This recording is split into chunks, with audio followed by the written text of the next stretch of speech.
Chris Classic 2016. First of all, I'm a New York nigga. New kicks, new chicks, and new fitted. You could put me anywhere, I'ma kick it. 125th G-Dep, let's get it. I hate when niggas say you make real hip-hop. I will still fuck your bitch in Gucci flip-flops. The problem is if I say anything intelligent, you call it conscious like it's somehow not relevant. I agree that this ain't really for KOD, but say la vie out the bows in the SUV. On my way to the Black Oscars, the late Oscar Grant is getting honored. Somebody tell Ryan Coogler he's a monster. And Magic and Jordan will be... Welcome to the Misfits of Comedy podcast. That's right. Shots fired. Here's another wild-ass weather day in Atlanta. Raining like a motherfucker. It's wetter than dolphin pussy outside. Couldn't see shit. How wet is dolphin pussy? Wet. WAP. The original WAP. Okay. Shit is wet. I couldn't see. When I started doing 10 and 2, I'm like, oh, it's pretty fucking bad out here. I'm following behind, pick what they got, 18-wheelers, and then lights like I'm a fucking old lady. Like, please get in front of me so you can guide me through this fucking devilish fog and rain. Right. Okay? Georgia, for the last couple of weeks when it rains, it's been on some monsoon shit. The shit snatched the damn hinges off my damn job door off. Oh, wow.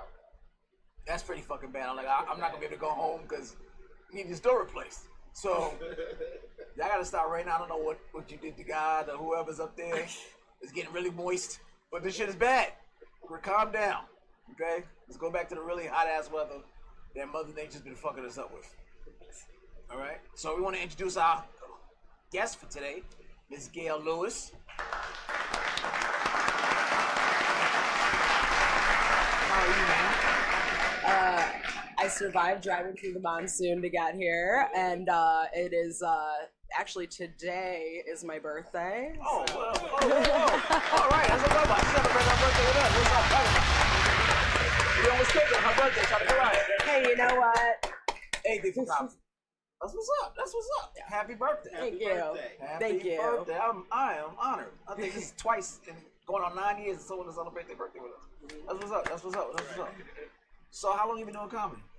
I mean, not long in the grand scheme of things. Like, it'll be 2 years in December. Okay. Yeah. That's not bad. So how is the journey been so far? 2 years. Yeah, I mean, I sort of came into comedy through, I started out by taking Lace Larrabee's Laugh Lab course out of the Punchline in Atlanta, and that was like a 6-week class. Then we had a grad show. That was sort of my first time ever doing stand-up in front of an audience. How was that? Oh, I mean, it was like the greatest show because it was like, you know, everyone's friends and family. It was sold out house. It was probably the most supportive show you're gonna ever be in. That's the last one you're gonna get, but yeah. It was crazy because like I went from there to my first open mic and talk about like night and day. Like, that's what I'm saying. That's what you're ever gonna get. But that's the thing is like I went to that open mic and I still like doing it. So I figured, okay, like there's some the same set or did you do a whole different set? No, I did my 5 minutes because you come out of that class like writing a tight 5 basically. Right, absolutely. Or I tried to do my 5 minutes, but it's like, oh, they actually give you the light at an open mic. So they really do. I was like, oh, that 5 minutes really goes by quick, much quicker than you think. If you have material. If you don't have material, your shit feels like eternity. Yeah. So since then, of course, you've been writing, so you got more than 5. Did you say you think you got more than 5?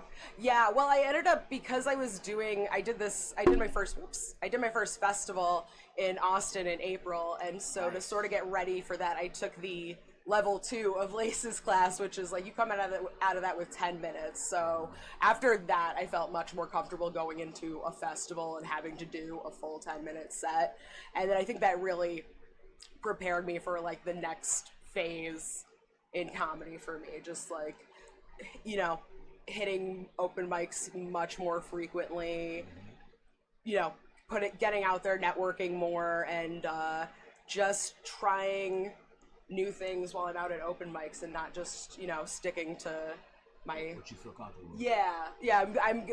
I'm fully comfortable getting no reaction at an open mic now. That's good. Most people aren't, but that's good. That's good. Do you have any favorite spots, any favorite venues like going to that's like almost a comfort zone for you? Oh, and the first mic I ever went to was the mic at 529, which sort of has a reputation as a pretty tough mic because it tends to be like mostly comics, and that's true.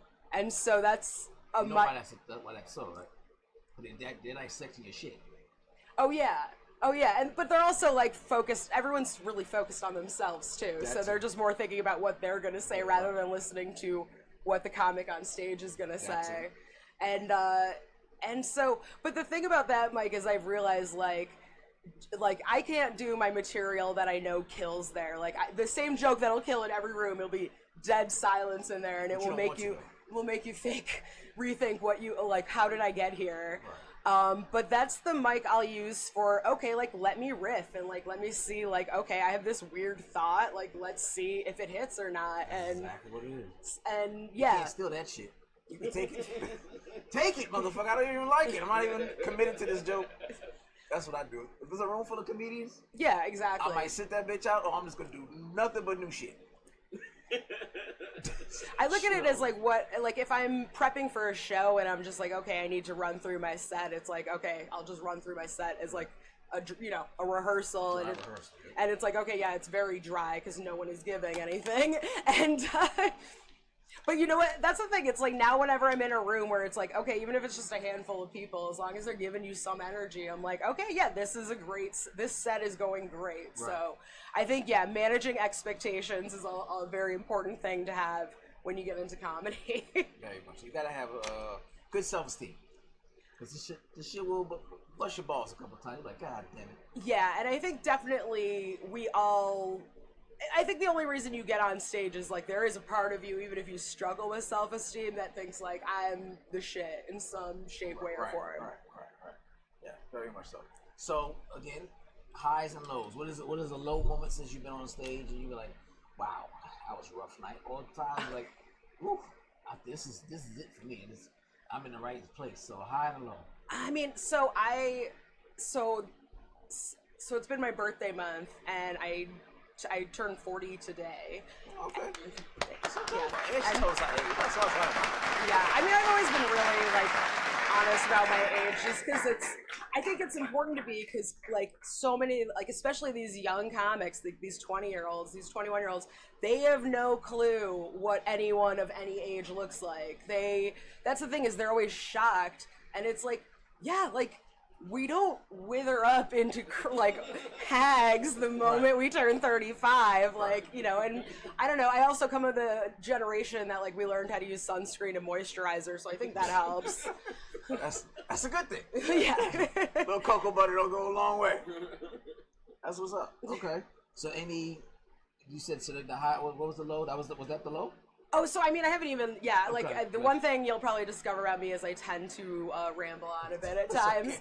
Okay. So I've been doing this whole 40 for 40 for this month. So last night, my birthday show was actually my 32nd set of the month. And it's been, booked shows. It's been mostly open mics. And it's been getting me out to mics in the Atlanta area that, I've been meaning to get to and you never get around to. And it's been great for meeting new people and, just, being experimental in a sort of, safe haven of sorts. 40 for 40. Yeah, and I would say, but I've also had, like, and again, it's been in rooms full of comics, I had my first, like, rough set really in front of an audience. Like, I went to Monticello. Yeah. Which, I didn't know a ton going in. I knew it was like an urban room, like, as they love to say, but it's a rough crowd.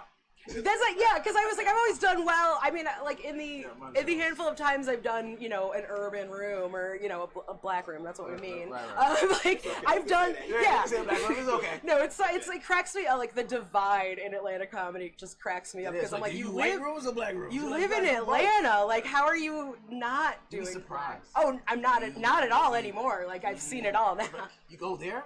Yes. Yeah. To be fair, black comics don't like going to white rooms either.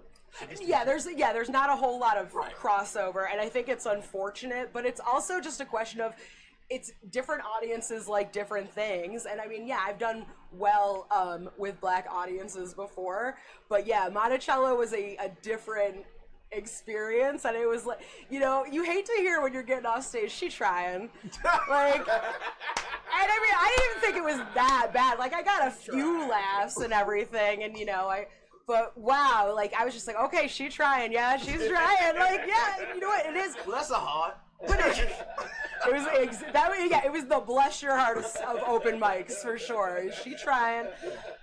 And that'll definitely stay embedded in my memory. But you know, it's that getting into stand up. It's if you aren't prepared to have those nights or that, you know, and it's not even the whole night. It's one set.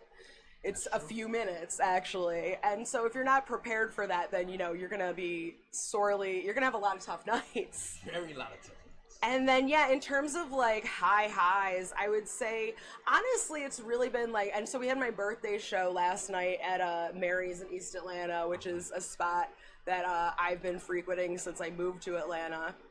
And, you know, the folks, and again, it was pouring last night, so that, you know, curtailed some of the crowd as well. But, yeah, I had, like, my friends from the sort of, like, drag community there. I had my friends from the comedy community there. It was, like, a nice intermingling of my two worlds, of sort of social circles within Atlanta. And it's just, truly just the community that I've been, you know, building. And, you know, there's a lot of negativity within the scene, but there's also, I think, a lot of, you know, I think it's also, you gotta be what you want to see. So it's, you know, I try and, you know, be there, you know, try and be, you know, pleasant and, you know, talk with people and sort of see where folks are at, and just meeting all different, you know, people from all walks of life and hearing their jokes. What's your inspiration? What inspires you?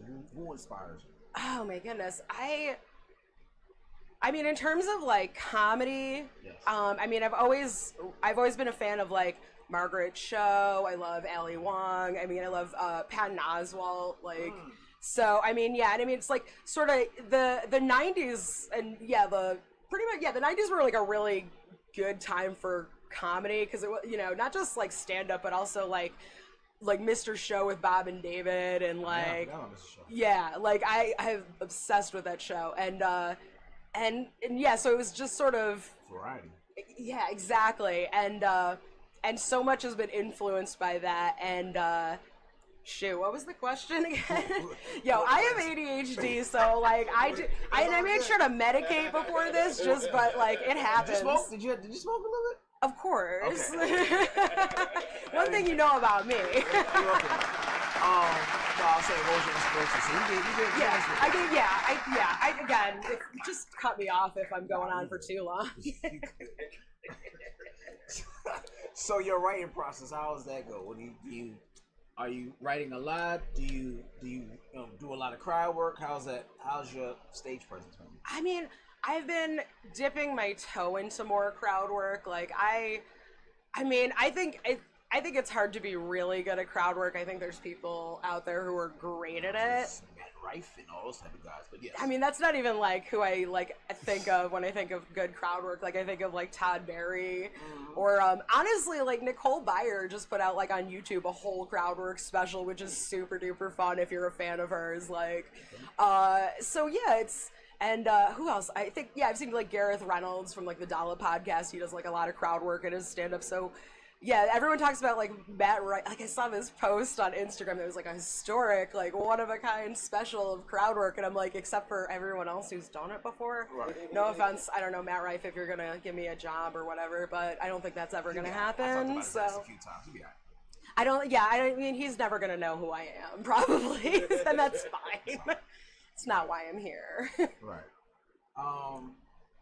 So as far as you say, you've been doing it 2 years. Yeah. You got your community, your clique. Have you noticed the difference between how can I say it? The urban community or the black comedians and the white comedians, how they intermingle, and how, like you said, the rooms are is there any intimidation in either way? Do you feel comfortable being trying to get a universal aspect to it? Yeah, and I mean, for me, it's like, especially, and doing this whole, like, loop of all these different rooms this month, it's been great to get in front of, outside of the usual audiences I've been in front of and seeing, how stuff plays in different places.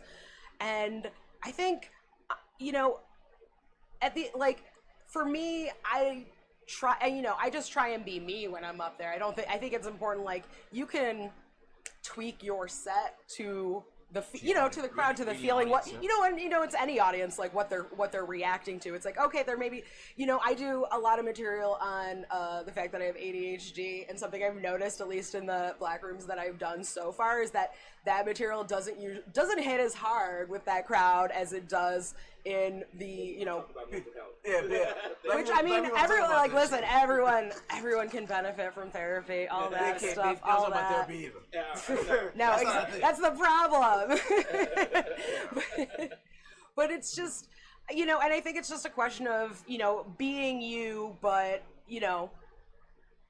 it's just about, like, being able to, like, feel out a room too. And I think it's also a skill that, like, carries over into real life as well. Like, prior to getting into comedy, like, my last job, I was doing some events planning and like, academic conference kind of stuff, and it's just like, you're trying to appeal to a lot of different people and just, figuring out how to, move through different spaces. For sure. All right, so is there, similar to what you're saying, is there any topic that you won't touch right now? It's like, I'm gonna stay away from that because I don't want to get canceled. I don't want to hear no. I mean, I think, like, the whole idea of getting canceled is, like, so, like, all the people who are supposedly canceled, like, Dave Chappelle and Louis C.K. and all these people, I'm like, they're doing pretty well for themselves. But I do think, it's a question of, because I mean, I definitely do a lot of material that could be considered edgy or, a little, and offensive depending on the person. And that's the thing about comedy, is it's going to be subjective, and people have a right to be offended. And I think that's something people, you as an audience member have a right to be offended. And it's like, hey, you have a right to be offended, turn it off, all that. What makes me uncomfortable is when I see people punching down at, really, I mean, just any kind of marginalized group where it's like, and it's also just like, I look at it like, it's not for me as a, like a white Jewish woman to speak on the black experience in many regards. It's not on me as a cis woman to speak on the trans experience. And so I think that's where people, like, kind of, it's kind of like a stay in your lane respectfully thing. Like, you can sort of, like, bump against the edge, like, and that's why it's called the edge. Like, you can, but you don't want to, like, just, drive your car. I don't know what metaphor we're going with, but yeah, you don't want to just, like, yeah, exactly. Like, you got to just be, and I think it's also, the flip side of that is that, in terms of, like, when you do hear something that, unless it's, like, outright hateful, like, I think you gotta, especially if it's an open mic, you gotta give people a little bit of room to work stuff out. Because, hey, maybe that person doesn't know that that line is necessarily not going to come across the way they think it is. And if it's a room where, and I think it comes with you being open to getting that criticism and feedback in real time too. Like, as long as you're not like, hey, there's something wrong with you for being offended with this. It's like, no, just not every joke is meant for every room, and just not every topic is, some things you have to tread more lightly around. And I think there's, an art to doing it, but you also want to make sure, I'm big on just making sure everyone feels included. Like, I don't want anyone to hear my set and think, oh, like, she's not tried. Cool. Well, I don't want them to think that, but I also don't want them to think like, oh, like, I don't want people to feel like, come away from my set feeling like negatively about themselves or something. Like, I don't think that's what any of us are trying to do up here. Sometimes I poke the bear, but I get it. I mean, well, we're all, being contrarian, I think, comes with the territory of being a comic. Like, that's kind of what we're doing. I mean, we're examining, right, our thoughts in life and, our thoughts on life and all those things. So we're we're coming at things from different angles, but I think it's a question of there needs to be a give and take. Like it's, you know, hey, you need to have room to learn and grow. Like I think, you know, I think you got to look back like, okay, the person you were 5 years ago, like you got to think back to some of the things you said and did and were like when you didn't know better and you're like, oh, it makes you cringe, and you know, 10 years, all that. And so it's just, you got to continually be in the process of, you know, hey, I'm learning, I'm doing better. I didn't realize something something I said maybe, I hope people aren't going around like walking into a room like, man, I want to make this joke and I really want to give it to this, you know, person, this group, whatever it is. I hope, you know, it's, hey, sometimes things don't come out like you think they are. And I think it's important to give grace for someone who, hey, my bad, that didn't come out like I thought it would. You know, we'll figure out a way, you know, we'll rewrite it, we'll scrap it, whatever it needs. And also, yeah, being receptive to that. I think everyone on sort of both sides of this debate, if we'll call it, like, need to chill out a little. Absolutely. All right, so I always ask everybody this question: if you have the top 5 dead or alive, last dollar, and they come to Atlanta, who would you pay to go see? Dead or alive, top 5. Ooh. Comedians, right? Yeah. Comedians. Yeah. Okay. Yeah. I was like, well, you got to narrow it down. Ooh, this is tough. All right, I'm trying to think. Joan Rivers. Oh, we never had Joan Rivers. Yeah, like okay. she was good. No, that was and here's good. the thing, it's like, we talk about being mean, like it's definitely like that was cool back then, especially from a woman. Yeah, and that's the thing. It's like, and you also got to look back at these people. It's like, yeah, she said some problematic shit at the time. One of my favorite female comedians from back in the day, Lisa Lampanelli. Yeah, I was just recently like, whatever happened to Lisa Lampanelli? I was watching back those roasts and a fucking blowout in the middle of nowhere, and she just said, "I quit comedy." Yeah, she's like a social worker or something now. Right. It's like good for her. Like she seems to be doing good. Yeah, but yeah, that's the thing. It's like and I love I grew up sort of like I would watch those like Comedy Central roasts and stuff. Yeah. So I love just it's. And I've done a couple of roast battles myself, so it's like I love, being mean but funny, but it's, comes with love. But back to the question at hand. Rivers. If Joan Rivers, who else? Shoot, dead or alive? Not dead, but like Eddie Murphy, but like in like the 80s, like the Raw, like that kind of period, like that must have been great. God, who else? I'm trying to think of who I've seen and who I haven't seen. George Carlin, for sure. Okay, I've got 3 so far. 2 more. It's like, you gotta ask the question, and you're like, wait, why can't I remember the name of any comic ever? Like, who else do I really like? Oh, I would love to see, I haven't seen Ali Wong live yet, so I would love to see her live. And, God, who else? Shoot. I'm trying. Yeah. There's so many, and yet not like. Oh my God! I would love to see. Shoot.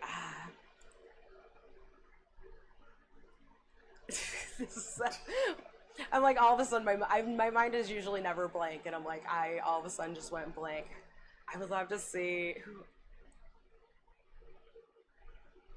I can't think of anyone. You know what?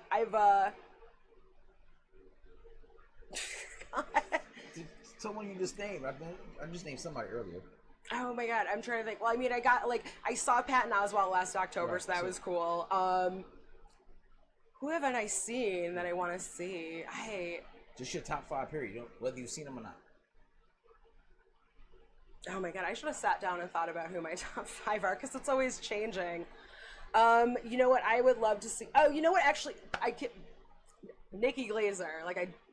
Her specials are always on point. Yeah. Right. So 5. I'm sorry that was so belabored, guys. It's, you know what? It's my birthday. I'm gonna take as long as I want to think of stuff. It's your 40 break. All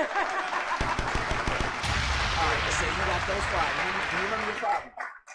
Number 5. Yes. All right. So Netflix is paying you money to throw a special. You got to have 1 opener, a host, a feature, and a headline. Once somebody's getting left out, who's gonna get left out? Someone out of that lineup is getting left out. Host, opener, feature, headline. Who's doing what position? I feel like Joan is host. Okay. Because she'll just like riff on everyone and everything. Let's see. I want to just say Carlin is the headliner. Okay. Good. Let's see, and then we have. Ali Wong is the feature, and let's see, we have opener. Let's go with Eddie and Nikki. Oh, You know what? We'll give it to Eddie. Let's have Eddie open that. Open it up. Okay. All right. That's an interesting show. It's a little all over the place, but so am I. So 2 women, 2 men. I like that. Yeah, I keep it balanced. Okay. All right. So we're going into some of these topics. All right. All right. Cool. All right. So no, President Biden's dropped out of the race, and let Kamala step on in for him. Tag, you're it. But before that, he had an interview on one of these platforms that he said he believes that he's losing the black voters because he can't go see them in the projects. What?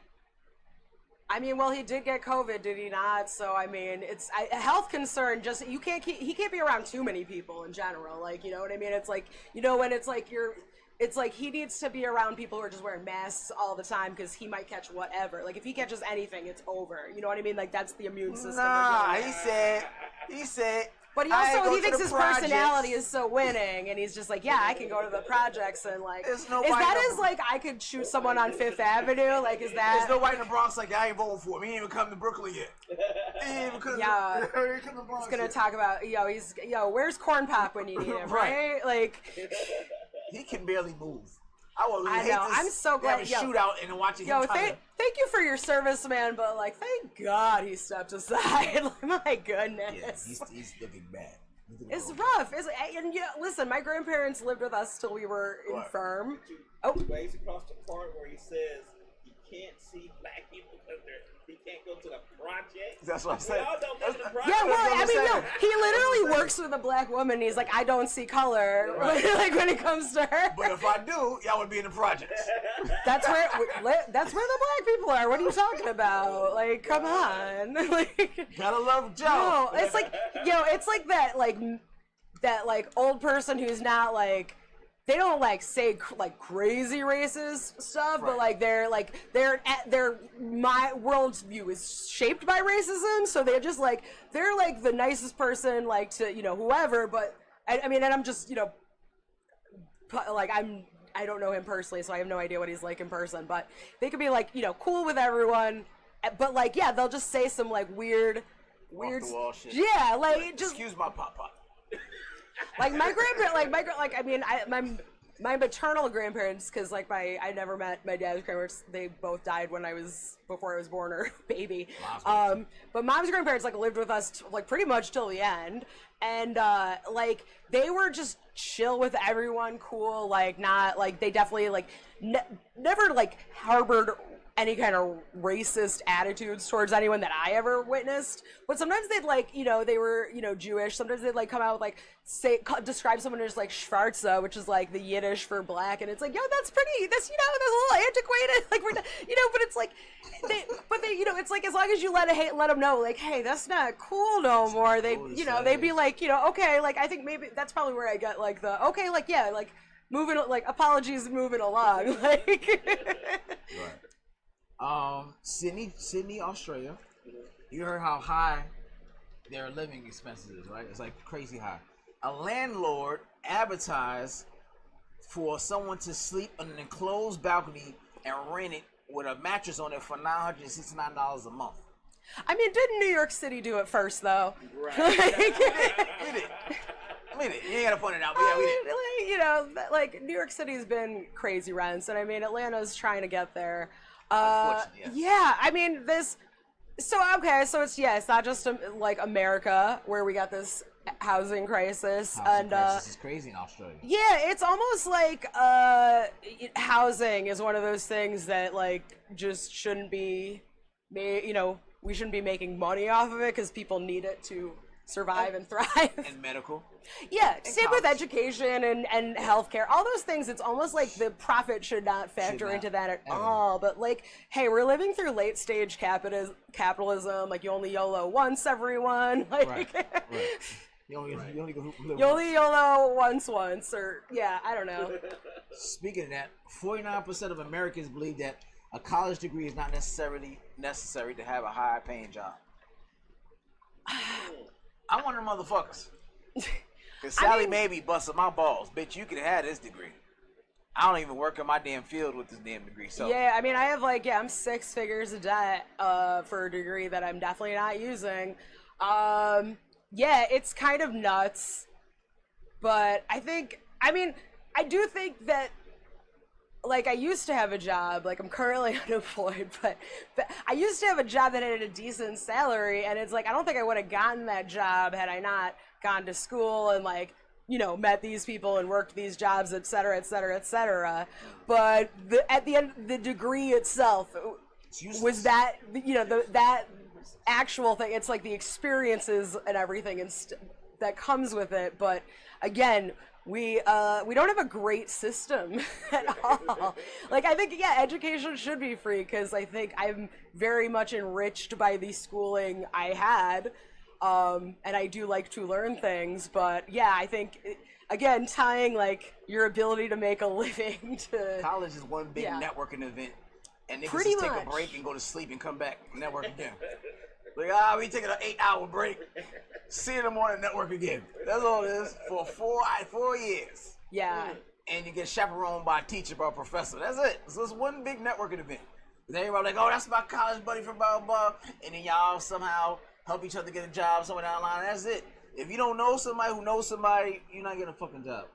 Yeah, it's literally every field. It's who you know. I done got passed over jobs just for not being a frat. I'm the most qualified motherfucker, right? But the motherfucker with the frat come in, they start doing the Hey, that handshakes, I'm guy. like, yeah, I'm done. Hey, they like, you know, they did beer bongs together, and you know, had, you know, won beer pong tournaments. They didn't go to the same school. Oh, they're just in the same frat. Yes. Yeah, that's that. You saw this shit on the back of the wall. What's up, frat? What's up, frat? I was like, oh, I ain't getting this fucking job. Yeah, that it is some. That is some like weird secret society stuff that like. Yeah, it's again, the whole system is rigged in each and every way, all the time, in different and fun ways. Yeah. My daughter's in college right now, and I'm glad she's in school for a really, you know, tough major. But even sometimes I'll be waiting for the like, Dad, this shit ain't for me, and I'll be like, I get it. Like, I wouldn't be like, go back to school. Like, nah, I get it. And she got a full ride, but I would still be like, I get it. Yeah, if someone's paying for it, like, yeah, if you have like a scholarship or your family's rich or whatever, then like, yeah, it's fully worth it. But yeah, don't take out 6 figures worth of loans. Or no, you know what? It was it was 6 figures by the time I left grad school, and that's what you fucked up. I did my bachelor's. They got the fuck over. Yeah, He's like a professional that's the biggest scam is that they make you get a master's degree to work in a library, but they pay you garbage. They're like, get this expensive degree, we're gonna pay you $40K. Like, what? An extra $10,000-$20,000 in your paycheck, and you're gonna be $80,000 in debt. Math ain't mathin', baby. Not at all. Not at all. But I got a master's. Great. We had an extra $2 to your goddamn hourly wage. Pretty much. Now you make $12. $2. You smart motherfucker, you. They say life experiences. Shit. You know who else got life experience? The motherfuckers outside waiting for you to get out of class. So what you learned today? I learned that shit too. Selling crack. I learned that exact same shit. Economics. Hey. I ain't gotta pay for this shit. So, yeah. Micro, macro, same shit. All right, so you remember Shannon Doherty, the actress, right? Yes. 90210, and what's the other witch shit? Bewitched. Oh, Charmed? Charms. Yeah. I said Bewitched. Charmed. I just tell my age. She made a list of people that she did not want to show up at her funeral. I like it. I aspire to that level of petty. Like, yeah, yes, girl. Yes, to the grave. Let them know. Let them know who they are and what they did. Right. Like, no, Shannon didn't fuck with you. I love it. I love it. Yeah, I'm honestly inspired. I'm definitely gonna keep a list of people that can't show up at my funeral. Definitely. I love that. This shit's beautiful. When I saw it, like, that's some cold-hearted shit. With the reason why next to the name. Oh yeah, and I it needs to be read off at the funeral. Right. Like I'm not around. There's no consequences for me now. Like Right. light them motherfuckers up. Like, That's funny. Tell them everything I really felt. yeah. That's You funny. should make sure in the thing you put, and please have a microphone that's hooked to the PA system when you tell them that they can't come That in. they can't come in. Like, sir, you're not even supposed to be here. This bitch said she stopped like you in 3rd grade. It's literally everyone who's not on the list +1. getting in. +1, yeah, that's out of here. Plus security. That's some cold shit. love it. That's very cold shit. I think I might make a list of motherfuckers myself. Yeah, we stand a legend. To like, the grave. To the fucking grave. Amazing. All right, so a recent study at Cornell University found that 85% of the things people worry about never happen. And that 15% that do, 79% of individuals find our challenges easier to handle than expected, and they gain valuable lessons from them. So 85% of the shit you think about don't never happen. You just worry yourself into a fucking frenzy for nothing. You drink, you smoke, crack, whatever the fuck you do. It's correct. Damn. I had to go to the extreme. This shit never happens. No, for real. And I've had generalized anxiety through most of my life, and like I've had, I've dealt with panic attacks and stuff before. And listen, like certainly getting like all my mental illnesses, getting diagnosed and getting like medicated and treatment and all that for it helps. But yeah, I mean, there's times where I spin out, and that's why it's like, yo, you gotta just like be in the moment. You gotta be in the present. That's like the best advice I have in terms of like you can't worry about the past. You can't change the past. Can't worry about the future. You don't know what's gonna happen. So you gotta just like live in the now, which is truly how I've been riding out my unemployment. Just living in the now. We'll figure it out. That's for future Gayle to worry about. So you ain't getting no food stamps or nothing right now? You ain't doing No, nothing? I mean, I'm currently just like draining my retirement account. But listen, here's the thing. You might go to Monticello's I can't. and I don't think food I can. stamps. I don't know how much. Like, I can't get into too much detail. But like, the thing is, I was let go from my previous job in a very legally actionable way, and I have retained counsel. So to be continued. Handle But your business. yeah. Handle your business. Well, And I witnessed the whole thing. I might want a little civil action. Yeah, we It got was rough for me. witnesses, everything. It was rough on us. Show me the money, write Right, that you know what I'm check. saying? You don't want this to get out. Like they're watching right now. Like my old employer is watching this live. She hit y'all with the hush money. Give me some of that Cassie money, motherfucker. You don't want this shit to get out. Yeah. Shh, You don't want people to know what you did. No Diddy. You're not coming to the funeral. You're not allowed at the funeral. You're not allowed at the funeral.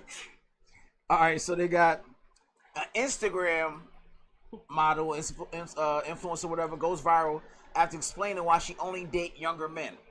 I quote, "The man was 13 inches, and I could feel nothing. Then he had the audacity to be mad at me because he couldn't feel nothing either. I had already told him my pussy was trash up front.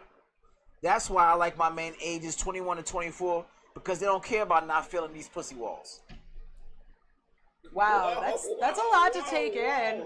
Wait, what is the age difference there though? Like how it's? She's probably, I think she was like in her 30s, late 30s. And she already got raw No wall. Well, no walls. Yeah, Walls I mean- demolished. I mean, She took 13 inches like it was nothing. He was mad. She was mad, and she said, the young dudes don't give a fuck." I mean, everyone's anatomy is different, I guess. I personally haven't had that experience, but like, I don't know, man, because I'm newly 40, and 21 is just too young. I feel like it's just to go to Pound Town. yeah. I just learned women's vaginas is about 4.6 inches deep anyway, on average. So all y'all motherfuckers like, I'll eat 12-inch dicks. Y'all be bullshitting. That's why y'all got no goddamn walls. This shit's only 4.6 inches. Hey, they're remodeling. They were knocking out walls. Sometimes the remodel gets away from you, I guess. Like, but yeah, I mean.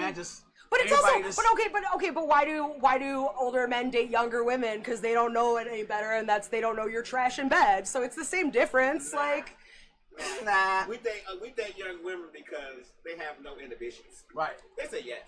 Yep, they doing all the You're nasty not- shit that 40-year-olds ain't doing. You're not meeting the right women. I don't know what 40-year-olds you're hanging out with, but like maybe it's because I do comedy. We're all freaks. Okay. We're all mentally ill, so. Now, there's a couple 40-year-olds that do it, but the other ones be like, ugh, nah, I don't do that no more. I used to do that. I used to do that. What the When fuck you you start used doing to? it when you met me? Right. I don't know what they used to, motherfuckers. Talk to your friend that still do it. Yeah. Listen, you really send that woman to where she needs to go. She'll do anything for you. So I think that's a personal problem, guys. Yeah. Send her where she really goes. She'll do anything. I ain't got no booze Because you know I'm right. She'll do anything. Why are you booing me? I'm right. Hit my balls. She tried. I don't do that. Yeah, she tried. Right. Listen, if you've done your job well and you ask that politely, you might get your balls licked. Come on. What's the polite way to say lick my balls? I want to know, what is balls looking at? After you've eaten her out and made her come like 3 times. Like, At least 3 times, okay. At least 3 times. Like here's the thing. It's like you need to fuck her stupid, and then she'll do whatever. Okay, fuck her stupid. All right, taking notes. And then you can say, you mind No, you can't say it like that. You have to have a little bit of authority when you say it. Hey, the balls ain't gonna let themselves. All right, so there's got to be an in between. Okay. Not All right. you're at That's the what I'm extremes. So it's like it's honestly it's just like in the moment. Hey, what can a guy ask you for you be like? the only thing and this is like in my routine, but like I don't do butt stuff. That's for if you like that, go. No, we didn't go say off butt and do stuff. that We said balls. No, but like your balls are fine. It's like I always say, hey, like put a ball in your mouth, 1 or 2. That way you don't have to look at them. Come on, like. I like that. I like that thought process. So have you ever had a reaction for butt stuff? Oh yeah, I mean they all ask for it. They all want to. I don't know what. Like, here's the thing. It's like I totally women. We don't have a prostate gland, so there's nothing up there for me. Oh.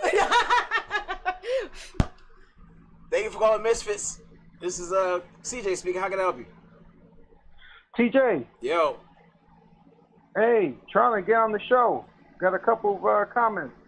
Okay, you on the show right now, live. Say your comment. I'm like, I don't know if I'm 100% into monogamy because I'm like, listen, if you just like gotta do it up someone's butt, then it's like you should be allowed to do that. I just don't want mine in the equation. So sometimes I'm like, yeah, I don't know, man.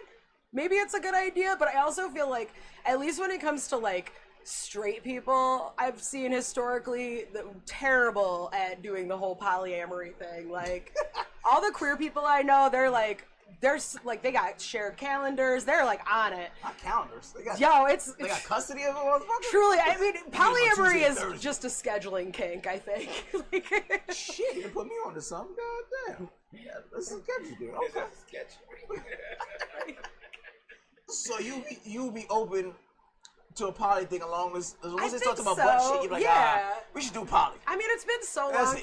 It's been so long since I've had like any kind of like long-term relationship with someone that I like actually gave a shit that they were sleeping with other people. So, I mean, maybe I'd feel different if I had strong feelings about someone again, but I don't know, man. It's been a while since anyone has elicited strong feelings. I got you. All right, so a woman in England, UK, whatever, gets bitten by King Charles' guard horse while posing for a photo in front of Buckingham Palace. So she's posing for the photo. You know, they have the guards there, the horse is there, and the horse takes a big ass bite out of her fucking arm while she's posing. So again, clearly the U.S. is the trendsetter. They were taken up for Commander Biden's MO. But the thing is, Commander Biden was biting secrets. He was biting cops. So like that's fine. Like why are you biting innocent civilians? That's like how the monarchy just treats people in England, you know? Don't give a fuck. It's Buckingham Palace, bitch. But she was really close to the horse. The horse looked like she took like he was pissed off. She probably took a couple. That's also pictures. other and I mean I don't even have to ask what race she was. She was white, I bet. Like because only white people are like, let me fuck with these animals like this. Like Animals are great. But hey, collapse I mean, maybe. I wasn't there, but it sounds like she Good might have time. had it coming. Yeah. Yeah. Fuck that. Leave the damn horse alone. Exactly. All right, so they're saying that Drake and Jay Prince is going around Houston banning DJs from playing the Kendrick Lamar song "Not Like Us." If you play the song, there could be consequences. Oh, my man has not heard of the Streisand effect. The more you try and keep the lid on something, the more is gonna be out there. Like, he's just, L after L after L. Drake, rough stuff. That is, that's, you know what? If you are like walking around saying, "Hey, don't play this diss track," you are losing. Like, there's no question. Like, yeah, it's over. Like, and it's funny because Jay Prince, anybody who's familiar with the Houston scene know what Jay Prince is to that scene. But Kendrick took a snipe at him in Euphoria. You would think he was like, yeah, keep Euphoria off of the two too, but Not Like Us is obviously the club banger, so you're not worried about Euphoria. But yeah, that's pretty bad when you're like, yeah, the whole city can't play this shit. And people, DJs. I would love to see him try that in Atlanta. I would love to see it. I don't even think he's gonna come back. Now I'm gonna play it 52 times. Right. I don't even think he's gonna come back to Atlanta after he done put him out there about the Atlanta shit. I mean, no, it's over. It'd be pretty hard for him to come to over. Atlanta now. Drake needs to do. He needs to like go away for like he needs to have like a hiatus or whatever, sabbatical, whatever you want to call it. Yeah. And needs to 6 like months. go, just shut up for a while, and then like I don't know, do some sort of get a good PR person and do some sort of rehab on your image after a while, and like listen, just have to drop come some out with good a- beats again, right. and hopefully We'll forget about it. exactly. Just this right now, it's just compounding embarrassment at this point. Drake, if you're watching, stop what you're doing. Stop, sir. Because it's just making it worse. It's unbecoming. It's unbecoming. This shit it has a mind of its own. It's getting into And like a remix Elon. is coming too, so It's getting into Elon Musk levels of cringe. Like, you have too much money to be acting like this. yeah, relax, sir. Relax. All right, so this is the last story, and I find this story funny. That's why I want to save it last.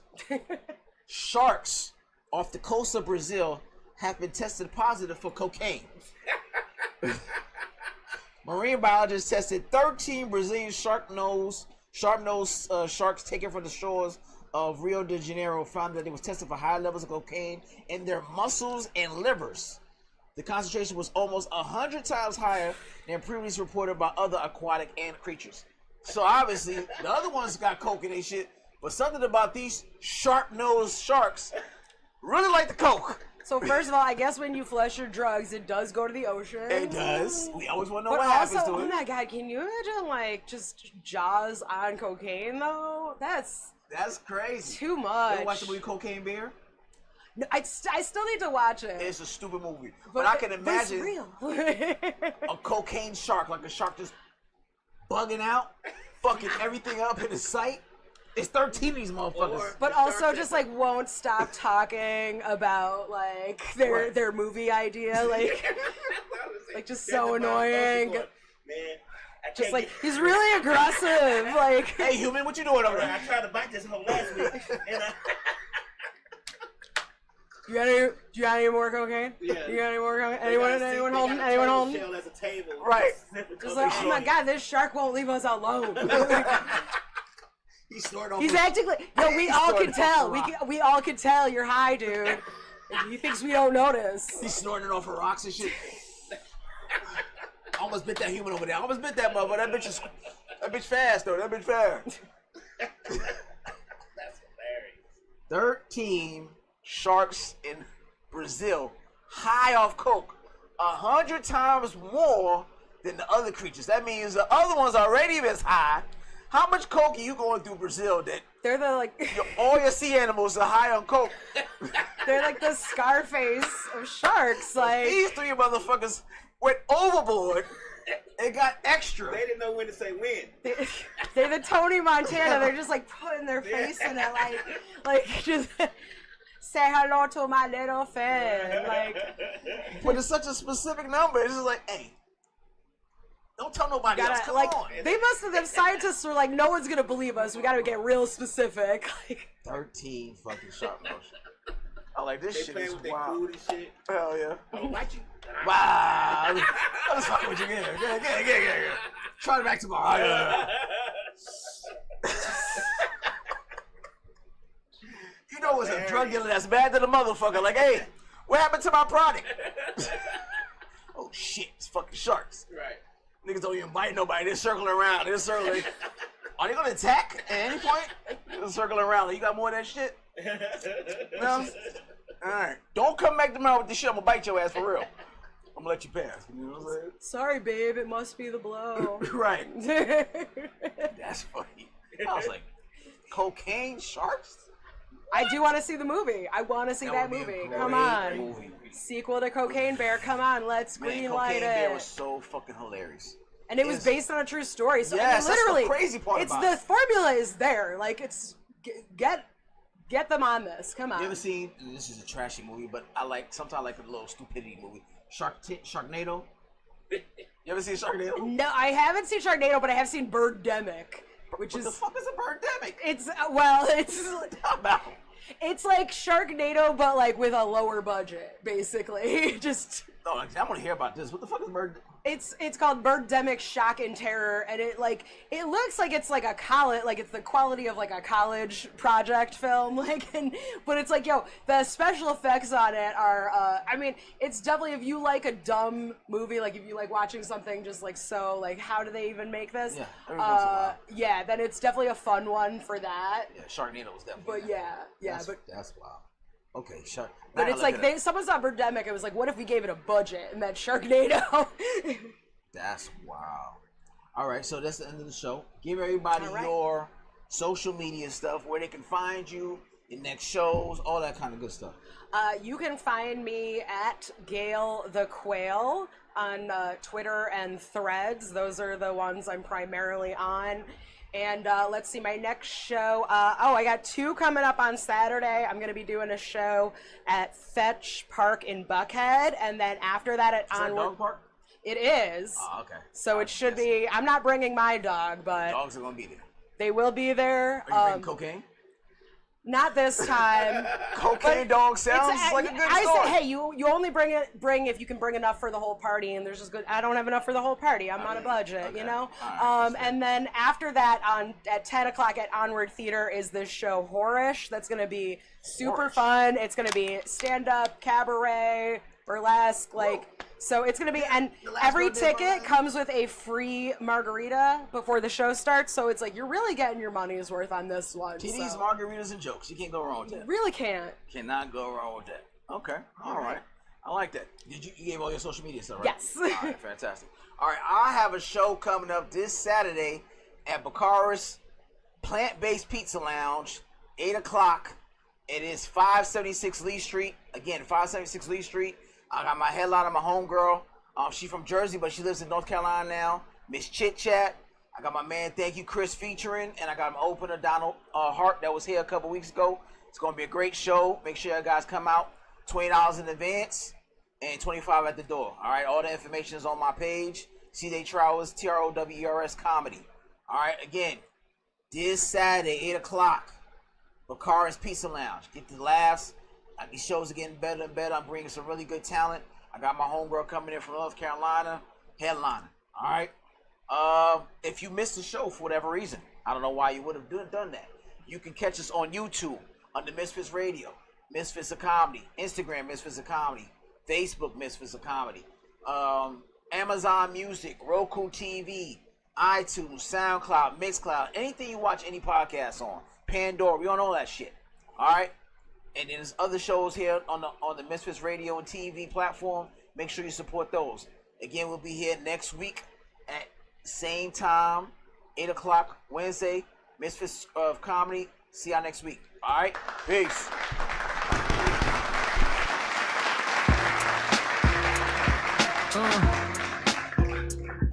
Chris Classic 2016. First of all, I'm a New York nigga. New kicks, new chicks, and new fitted. You could put me anywhere, I'ma kick it. 125th G-Dep, let's get it. I hate when niggas say you make real hip-hop. I will still fuck your bitch in Gucci flip-flops. The problem is if I say anything intelligent, you call